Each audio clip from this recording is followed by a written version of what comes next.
महाभारत से मिलते हैं ये 25 सबक। आपने जान लिए तो जीत जाएंगे जिंदगी की हर एक जंग। खुश रहें, मुस्कुराते रहें। आप देख रहे हैं हमारे चैनल ब्लू लोटस ज्ञान की बात। वीडियो में आगे बढ़ने से पहले हमारे चैनल को सब्सक्राइब जरूर करें और साथ ही कमेंट में प्यारा सा जय श्री कृष्ण अवश्य लिखिएगा। तो चलिए आज का वीडियो शुरू करते हैं। महाभारत की शिक्षा हर काल में प्रासंगिक रही है। महाभारत को पढ़ने के बाद इससे हमें जो शिक्षा या सबक मिलता है उसे याद रखना भी जरूरी है। तो आओ हम जानते हैं ऐसी ही 25 तरह की शिक्षाएं जो हमें महाभारत, युगंधर और मृत्युंजय पढ़ने पर मिलती हैं। हालांकि यह भी सच है कि आप महाभारत पढ़ेंगे तो हो सकता है कि आपको कुछ अलग शिक्षा या सबक मिले। पहली सबक, जीवन हो योजनाओं से भरा।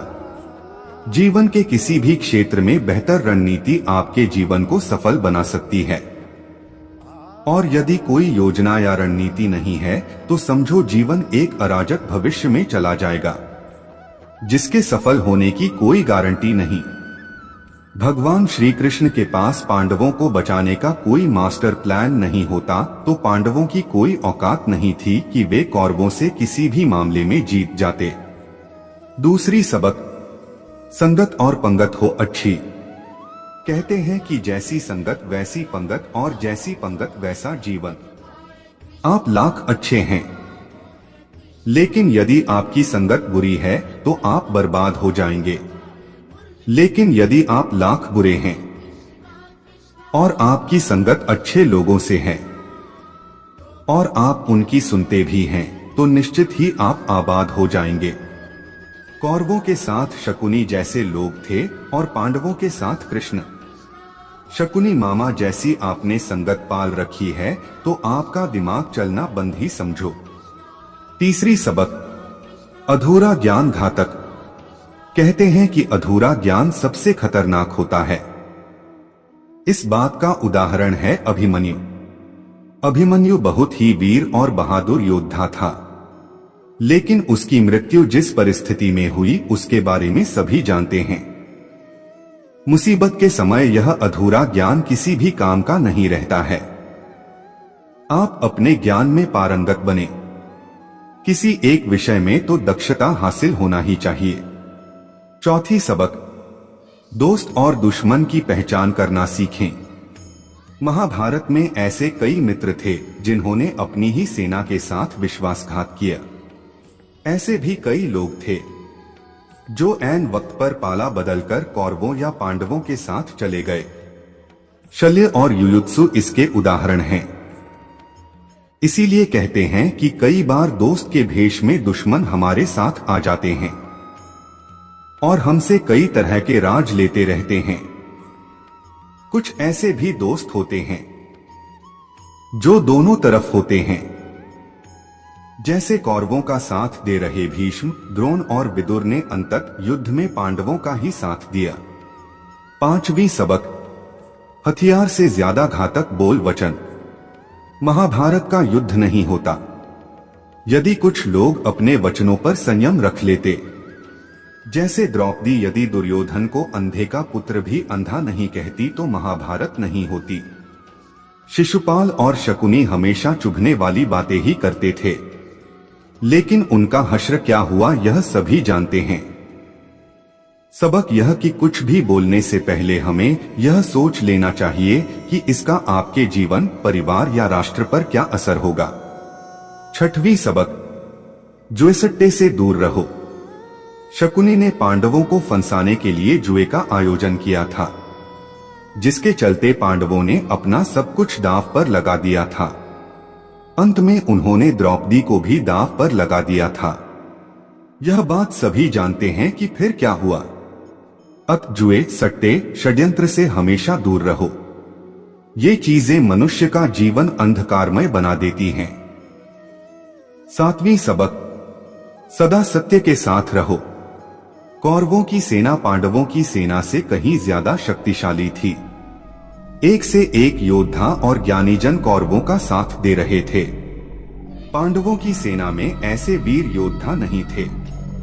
कहते हैं कि विजय उसकी नहीं होती जहां लोग ज्यादा हैं, ज्यादा धनवान हैं या बड़े पदाधिकारी हैं। विजय हमेशा उसकी होती है जहां ईश्वर है, और ईश्वर हमेशा वही है जहां सत्य है। इसलिए सत्य का साथ कभी न छोड़ें। अंततः सत्य की ही जीत होती है। सत्य के लिए जो करना पड़े करो। 8वीं सबक, लड़ाई से डरने वाले मिट जाते हैं। जिंदगी एक उत्सव है, संघर्ष नहीं। लेकिन जीवन के कुछ मोर्चों पर व्यक्ति को लड़ने के लिए हमेशा तैयार रहना चाहिए। जो व्यक्ति लड़ना नहीं जानता, युद्ध उसी पर थोपा जाएगा या उसको सबसे पहले मारा जाएगा। महाभारत में पांडवों को यह बात श्री कृष्ण ने अच्छे से सिखाई थी। पांडव अपने बंधु बांधवों से लड़ना नहीं चाहते थे, लेकिन श्री कृष्ण ने समझाया कि जब किसी मसले का हल शांतिपूर्ण तरीके से नहीं होता तो फिर युद्ध ही एकमात्र विकल्प बच जाता है। कायर लोग युद्ध से पीछे हटते हैं। युद्ध भूमि पर पहुंचने के बाद भी अर्जुन युद्ध नहीं करना चाहता था। तब भगवान श्री कृष्ण ने उससे कहा कि न कोई मरता है और न कोई मारता है, सभी निमित्त मात्र हैं। आत्मा अजर और अमर है, इसलिए मरने या मारने से क्या डरना। 9वीं सबक, खुद नहीं बदलोगे तो समाज तुम्हें बदल देगा। जीवन में हमेशा दानी, उदार और दयालु होने से काम नहीं चलता। महाभारत में जिस तरह से कर्ण की जिंदगी में उतार चढ़ाव आए, उससे यही सीख मिलती है कि इस क्रूर दुनिया में अपना अस्तित्व बनाए रखना कितना मुश्किल होता है। इसलिए समय के हिसाब से बदलना जरूरी होता है, लेकिन वह बदलाव ही उचित है जिसमें सभी का हित हो। कर्ण ने खुद को बदलकर अपने जीवन के लक्ष्य तो हासिल कर लिया, लेकिन वे फिर भी महान नहीं बन सके, क्योंकि उन्होंने अपनी शिक्षा का उपयोग समाज से बदला देने की भावना से किया। बदले की भावना से किया गया कोई भी कार्य आपके समाज का हित नहीं कर सकता। 10वीं सबक, शिक्षा का सदुपयोग जरूरी। समाज ने एक महान योद्धा कर्ण को तिरस्कृत किया था, जो समाज को बहुत कुछ दे सकता था, लेकिन समाज ने उसकी कदर नहीं की, क्योंकि उसमें समाज को मिटाने की भावना थी। कर्ण के लिए शिक्षा का उद्देश्य समाज की सेवा करना नहीं था, अपितु वो अपने सामर्थ्य को आधार बनाकर समाज से अपने अपमान का बदला लेना चाहता था। समाज और कर्ण दोनों को ही अपने अपने द्वारा किए गए अपराध के लिए दंड मिला है, और आज भी मिल रहा है। कर्ण यदि यह समझता कि समाज व्यक्तियों का एक जोड़ मात्र है, जिसे हम लोगों ने ही बनाया है, तो संभवत वह समाज को बदलने का प्रयास करता, न कि समाज के प्रति घृणा करता। 11वीं सबक, अच्छे दोस्तों की कदर करो। ईमानदार और बिना शर्त समर्थन देने वाले दोस्त भी आपका जीवन बदल सकते हैं। पांडवों के पास भगवान श्री कृष्ण थे तो कौरवों के पास महान योद्धा कर्ण थे। इन दोनों ने ही दोनों पक्षों को बिना शर्त अपना पूरा साथ और सहयोग दिया था। यदि कर्ण को छल से नहीं मारा जाता तो कौरवों की जीत तय थी। पांडवों ने हमेशा श्री कृष्ण की बातों को ध्यान से सुना और उस पर अमल भी किया, लेकिन दुर्योधन ने कर्ण को सिर्फ एक योद्धा समझकर उसका पांडवों की सेना के खिलाफ इस्तेमाल किया। यदि दुर्योधन कर्ण की बात मानकर कर्ण को घटोत्कच को मारने के लिए दबाव नहीं डालता, तो इंद्र द्वारा दिया गया जो अमोघ अस्त्र कर्ण के पास था उससे अर्जुन मारा जाता। 12वीं सबक, भावुकता कमजोरी है। धृतराष्ट्र अपने पुत्रों को लेकर जरूरत से ज्यादा ही भावुक और आसक्त थे। यही कारण रहा कि उनका एक भी पुत्र उनके वश में नहीं रहा। वे पुत्र मोह में भी अंधे थे। इसी तरह महाभारत में हमें ऐसे कुछ पात्र मिलते हैं जो अपनी भावुकता के कारण मूर्ख ही सिद्ध होते हैं। जरूरत से ज्यादा भावुकता कई बार इंसान को कमजोर बना देती है और वो सही गलत का फर्क नहीं पहचान पाता। कुछ ऐसा ही हुआ महाभारत में धृतराष्ट्र के साथ, जो अपने पुत्र मोह में आकर सही गलत का फर्क भूल गए। 13वीं सबक, शिक्षा और योग्यता के लिए जुनूनी बनो। व्यक्ति के जीवन में उसके द्वारा हासिल शिक्षा और उसकी कार्य योग्यता ही काम आती है। दोनों के प्रति एकलव्य जैसा जुनून होना चाहिए, तभी वह हासिल होती है। अगर आप अपने काम के प्रति जुनूनी हैं, तो कोई भी बाधा आपका रास्ता नहीं रोक सकती। 14वीं सबक, कर्मवान बनो। इंसान की जिंदगी जन्म और मौत के बीच की कड़ी भर है। यह जिंदगी बहुत छोटी है। कब दिन गुजर जाएंगे आपको पता भी नहीं चलेगा। इसलिए प्रत्येक दिन का भरपूर उपयोग करना चाहिए। कुछ ऐसे भी कर्म करना चाहिए जो आपके अगले जीवन की तैयारी के हों। ज्यादा से ज्यादा कार्य करो। घर और कार्यालय के अलावा भी ऐसे कार्य करो जिससे आपकी संतानें आपको याद रखें। गीता यही संदेश देती है कि हर पर ऐसा कार्य कर जो तेरे जीवन को सुंदर बनाए। 15वीं सबक, अहंकार और घमंड होता है पतन का कारण। अपनी अच्छी स्थिति, बैंक बैलेंस, संपदा, सुंदर रूप और विद्वता का कभी अहंकार मत कीजिए। समय बड़ा बलवान है। धनी, ज्ञानी, शक्तिशाली पांडवों ने वनवास भोगा और अतिसुंदर द्रौपदी भी उनके साथ वनों में भटकती रही। समय के खेल निराले हैं। जिस अम्बा का जीवन भीष्म के कारण बर्बाद हो गया था, उसने शिखंडी के रूप में जन्म लेकर भीष्म से बदला लिया था। महाभारत में ऐसे कई उदाहरण हैं जिनसे यह प्रेरणा मिलती है कि घमंड को पतन का कारण बनने में देर नहीं लगती है। 16वीं सबक, कोई भी संपत्ति किसी की भी नहीं है। अत्यधिक लालच इंसान की जिंदगी को नर्क बना देता है। जो आपका नहीं है उसे अनीतिपूर्वक लेने, हड़पने का प्रयास न करें। आज नहीं तो कल उसका दंड अवश्य मिलता है। भगवान श्री कृष्ण कहते हैं कि आज जो तेरा है, कल बीता हुआ कल किसी और का था और कल आने वाला कल किसी और का हो जाएगा। अत तू संपत्ति और वस्तुओं से आसक्ति मत पाल। यह तेरी मृत्यु के बाद यहीं रखे रह जाएंगे। अर्जित करना है तो परिवार का प्रेम और अपनत्व अर्जित कर, जो हमेशा तेरे साथ रहेगा। 17वीं सबक, ज्ञान का हो सही क्रियान्वयन। शिष्य या पुत्र को ज्ञान देना माता पिता व गुरु का कर्तव्य है, लेकिन सिर्फ ज्ञान से कुछ भी हासिल नहीं होता। बिना विवेक और सद्बुद्धि के ज्ञान अकर्म या विनाश का कारण ही बनता है। इसलिए ज्ञान के साथ विवेक और अच्छे संस्कार देने भी जरूरी हैं। हमने ऐसे कई व्यक्ति देखे हैं जो है तो बड़े ज्ञानी, लेकिन व्यक्तित्व से दब्बू या खब्बू हैं या किसी जंगल में धूनी रमाकर बैठे हैं। उनके ज्ञान से न तो परिवार का हित हो रहा है और न समाज का। ऐसे लोगों को कहते हैं अपने मियां मिट्ठू, खुद लिखे और खुद ही बांचे। 18वीं सबक, दंड का डर जरूरी। न्याय व्यवस्था वही कायम रख सकता है जो दंड को सही रूप में लागू करने की क्षमता रखता हो। यह चिंतन घातक है कि अपराध से घृणा करो, अपराधी से नहीं। दुनिया भर की जेलों से इसके उदाहरण प्रस्तुत किए जा सकते हैं कि जिन अपराधियों को सुधारने की दृष्टि से पुनर्वास कार्यक्रम चलाए गए, उन्होंने समाज में जाकर फिर से अपराध को अंजाम दिया है।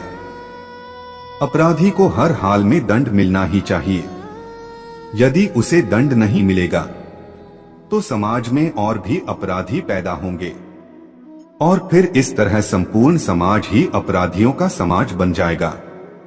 युधिष्ठिर के अहिंसा में उनके विश्वास को देखते हुए युद्ध के बाद भीष्म को उन्हें उपदेश देना पड़ा कि राजधर्म में हमेशा दंड की जरूरत होती है, क्योंकि प्रत्येक समाज में अपराधी तो होंगे ही। दंड न देना सबसे बड़ा अपराध होता है। 19वीं सबक, न्याय की रक्षा जरूरी। न्याय हमेशा उन लोगों के साथ होता है जो शक्तिशाली हैं या जो न्याय पाने के लिए प्राणपण से उत्सुक हैं, जिन्होंने अपने लिए न्याय मांगा है, उनके साथ ईश्वर ने न्याय किया भी है। मांगोगे नहीं तो मिलेगा भी नहीं, यह प्रकृति का नियम है। गुरु द्रोणाचार्य ने कर्ण और एकलव्य के साथ जरूर अन्याय किया था, लेकिन आज दुनिया अर्जुन को सर्वश्रेष्ठ धनुर्धर नहीं मानती, क्योंकि कर्ण और एकलव्य ने हमेशा न्याय की मांग की और अंत में आज दुनिया उन्हें श्रेष्ठ धनुर्धर मानती है। महाभारत हमें सिखाती है कि न्याय की रक्षा करना कितना जरूरी है, लेकिन यह भी एक कटु सत्य है कि न्याय सिर्फ शक्तिशाली लोगों के साथ ही है। 20वीं सबक, छिपे हुए को जानने का ज्ञान जरूरी। यह जगत या व्यक्ति जैसा है वैसा कभी दिखाई नहीं देता, अर्थात लोग जैसे दिखते हैं वैसे होते नहीं, चाहे वह कोई भी हो। महाभारत का हर पात्र ऐसा ही है, रहस्यमय। छिपे हुए को जानना ही व्यक्ति का लक्ष्य होना चाहिए, क्योंकि ज्ञान ही व्यक्ति को बचाता है। भगवान श्री कृष्ण के ऐसे कई योद्धा थे जो छिपे हुए सत्य को जानते थे। 21वीं सबक, सफर करने में होती है बरकत। एक स्थान से दूसरे स्थान पर जाना या एक स्थान को छोड़कर दूसरे स्थान पर रहने से लाभ ही मिलता है। पांडवों को हस्तिनापुर छोड़कर 2 बार जंगल में रहना पड़ा और अंत में उनको जब खांडवप्रस्थ मिला तो वे वहां चले गए। इसी तरह भगवान श्री कृष्ण को भी कई बार मथुरा को छोड़कर जाना पड़ा और अंत में वे द्वारिका में बस गए थे। कई बार लोगों को व्यापार या नौकरी के लिए दूसरे शहर या देश में जाना होता है। 22वीं सबक, गोपनीयता और संयम जरूरी। जीवन हो या युद्ध, सभी जगह गोपनीयता का महत्व है। यदि आप भावना में बहकर किसी को अपने जीवन के राज बताते हैं या किसी व्यक्ति या समाज विशेष पर क्रोध या कटाक्ष करते हैं तो आप कमजोर माने जाएंगे। महाभारत में ऐसे कई मौके आए जबकि नायकों ने अपने राज ऐसे व्यक्ति के समक्ष खोल दिए जो राज जानने ही आया था, जिसके चलते ऐसे लोगों को मुंह की खानी पड़ी। दुर्योधन, भीष्म, बर्बरिक ऐसे उदाहरण हैं जिन्होंने अपनी कमजोरी और शक्ति का राज खोल दिया था। 23वीं सबक, चिंता, भय और अशांति है मृत्यु का द्वार। किसी भी प्रकार की चिंता करना, मन को अशांत रखना और व्यर्थ के भय को पालते रहने से मृत्यु आसपास ही मंडराने लगती है। मौत तो सभी को आनी है, फिर चिंता किस बात की? कोई पहले मरेगा और कोई बाद में। चिंता का मुख्य कारण मोह है। जेल खाना, दावाखाना या पागलखाना वह व्यक्ति जाता है जिसने धर्म सम्मत या संयमित जीवन नहीं जिया, बहुत महत्वाकांक्षी है, या जिसने धन और शक्ति के आधार पर रिश्ते बना रखे हैं, या जिसे अपनी संपत्ति की सुरक्षा की चिंता है। महाभारत को पढ़ने से हमें यही शिक्षा मिलती है कि चिंता मुक्त जीवन सबसे बड़ी दौलत है। 24वीं सबक, इंद्रिय संयम जरूरी। इंद्रियां कभी तृप्त नहीं होती। जो इंद्रियों के वश में है उसका पतन निश्चित है। बहुत से लोग आजकल किसी न किसी प्रकार की आदत या नशे के गुलाम हैं। ऐसे लोगों का धीरे धीरे क्षरण होता जाता है। इंद्रिय संयम आता है संकल्प से। महाभारत का हर पात्र संकल्प से बंधा हुआ है। शक्ति का संचय इंद्रियों को वश में करने से ही संभव हो पाता है। 25वीं सबक, राजा या योद्धा को नहीं करना चाहिए परिणाम की चिंता। कहते हैं कि जो योद्ध या राज युद्ध के परिणाम की चिंता करता है वह अपने जीवन और राज्य को खतरे में डाल देता है। परिणाम की चिंता करने वाला कभी भी साहसपूर्वक न तो निर्णय ले पाता है और न ही युद्ध कर पाता है। जीवन के किसी पर मोड़ पर हमारे निर्णय ही हमारा भविष्य तय करते हैं। एक बार निर्णय ले लेने के बाद फिर बदलने का अर्थ यह है कि आपने अच्छे से सोचकर निर्णय नहीं लिया या आप में निर्णय लेने की क्षमता नहीं है। आपको यह वीडियो अच्छी लगी हो तो कमेंट में जय श्री कृष्ण जरूर लिखिएगा। साथ ही हमारे वीडियो को लाइक, शेयर और ऐसे ही वीडियो पाने के लिए चैनल को सब्सक्राइब जरूर करके रखिएगा।